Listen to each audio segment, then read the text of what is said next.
Sam's Pizza, Olongapo.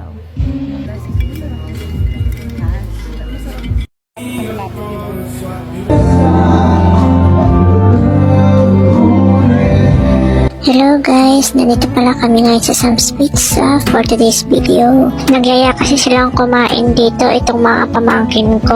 Char! Pumunta pala kami dito ng mga tita ko. Wow! Manlilibre ang mga person. Alas 7 na pala kami ng gabi umalis para pagdating namin meron na kaming maabutan na banda. Kaya kami magsa-Sam's dahil ang habol nga namin hindi lang pagkain pati banda. Sa pagdating namin napansin namin na tahimik pa at wala pang tumutugtog na banda.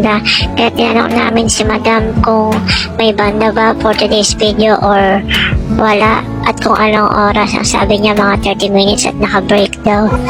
Nung sinabi niya na wait lang sa tugs, naghanap na pala kami ng mapupestuhan namin kung saan yung magandang view. Ayan.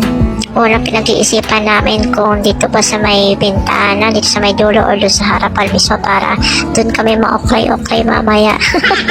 Sabi niya na ante, okay na daw kami dito sa dulo kasi masa-sightseeing na daw namin lahat ng mga fa mamaya. Ay, ako. Pero bago pa ang lahat, yan napag-usapan namin na gusto pa pala nila ante na pumunta pa pala ng Bamboo Jam. Alright.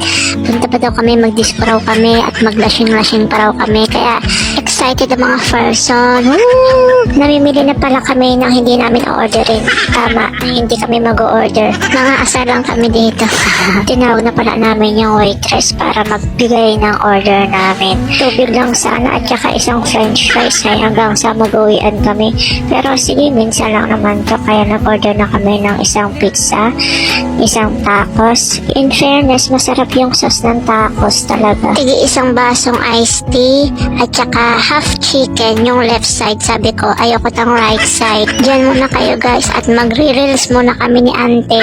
Bye!